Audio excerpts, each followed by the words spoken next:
Hey folks, hope you're all doing well. So, the topic I want to talk about this week is, I suppose, running the best possible race you can on that given day. And the reason I suppose I'm talking about this topic is so we were down at Achill Half Marathon over the weekend on Achill Island, and a really brilliant race, actually, by the way. I'd highly recommend it to anybody that is planning on running it next year. It's an absolutely brilliant race, and it's a great weekend away as well. Achill, as I think many people know, is absolutely stunning, and the scenery is unbelievable. Now, the half marathon is very challenging, but I'd highly recommend it. So, as I said, the half marathon, it's a half marathon and 10k, which were both on at the weekend. Very challenging, I suppose, on two fronts. The course itself is incredibly hilly. Now, I wasn't running, I was supporting, but I've ran it in the past, and it's a really tough course. Really hills going for miles, and they seem to be relentless as well. And it's just a course that you have to be a wee bit careful in terms of judging and gauging your effort. Also, it's on the wild Atlantic, so the weather as well. It was quite windy at the weekend, and it's probably windy all the time down there. So you have to kind of really, going into a race like that, maybe adjust your expectations in terms of what you maybe were expecting beforehand. And I think some people ran incredibly fast times, which it was a great finish to the half marathon. It was a sprint finish, which I didn't expect.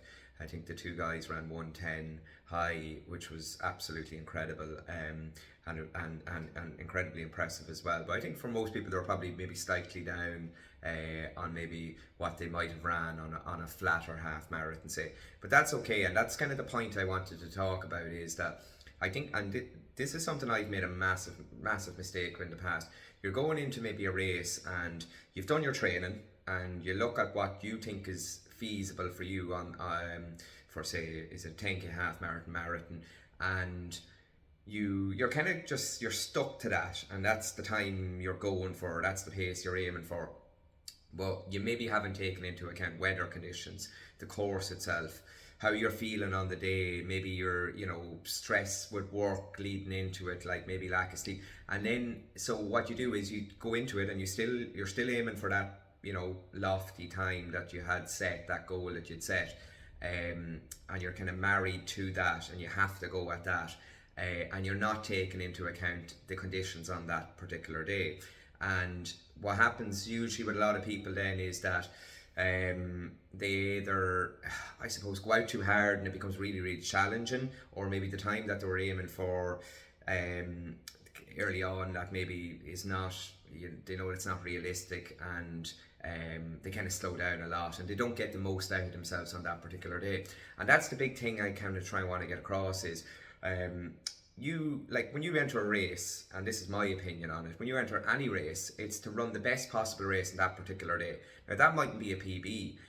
A lot of my PBs, and I set a few PBs last year, which I was lucky, but I hadn't set PBs for a good while, for a few years before that. But that doesn't mean I race badly or anything like that. Sometimes it's hard to run incredibly fast times all the time, or sometimes it's hard to run PBs all the time. Maybe you've got yourself to a certain level, and maybe you've plateaued a wee bit, but that doesn't mean that when you enter a race, half marathon, whatever it may be, that you can't get the best out of yourself on that particular given day. I talked in a previous video about Manchester Marathon.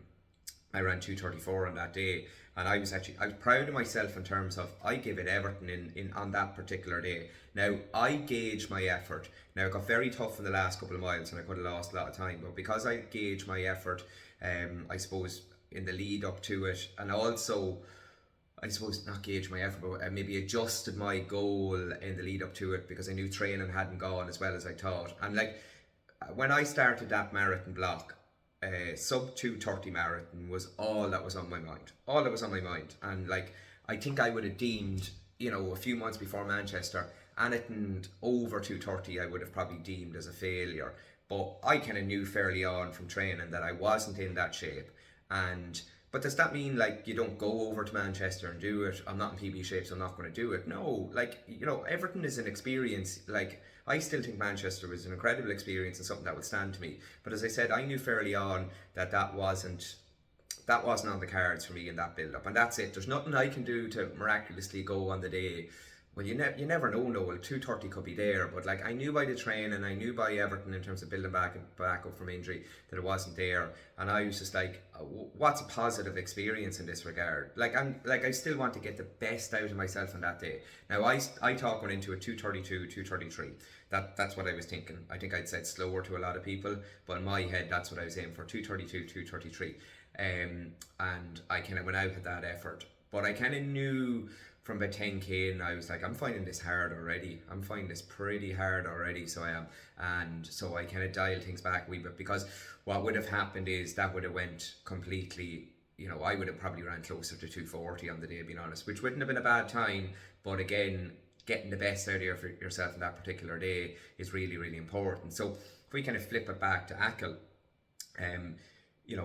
Paul, my brother, ran 121, came sixth, and Dara Clifford, he was 125 and was 11th. And I think it's really good, because I said to him beforehand, place high, like that's the goal with this, get the best possible time you can, but like place as high as you can, which they did, and they were competitive amongst some really, really good runners.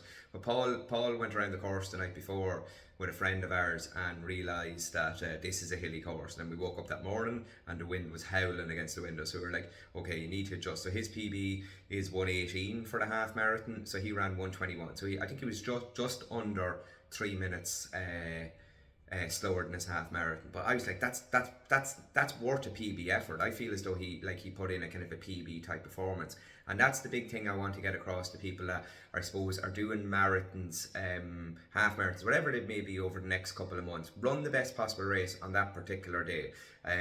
Another example, going back to Rotterdam in 2022, so I ran 230 and I was on for probably 228 or so up until about 35k.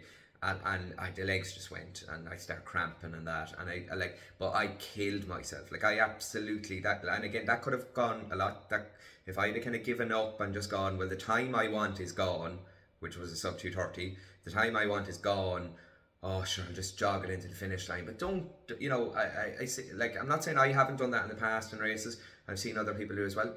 Get the best possible race out. Like I ran my second fastest marathon, and I haven't ran faster since that marathon. So like I put in a really good effort, and I held on to 230, I think it was 230.46, which was a really, really good time, I think, looking back on it. Again, I was disappointed when I crossed the line, but it's funny in hindsight, and when you get a bit of perspective and you deal with injuries and you experience maybe tough setbacks and things like that, and you realise, geez, that was a really, really good run, and I'm proud of that. I'm as proud of that as my kind of 229, to be totally honest with you.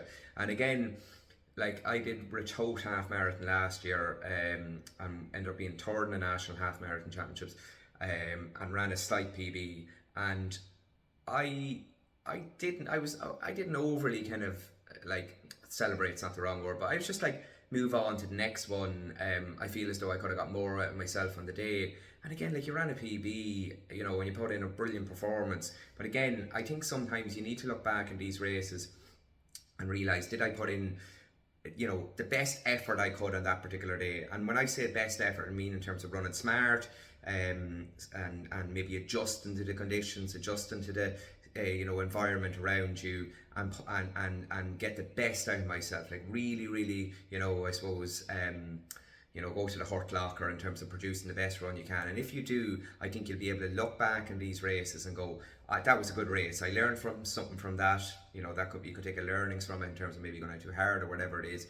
But I also know, geez, I put in a really good effort, and that was the best I could run in that particular day. So I think when you do that, it's satisfying. So yeah, any thoughts on the videos, guys?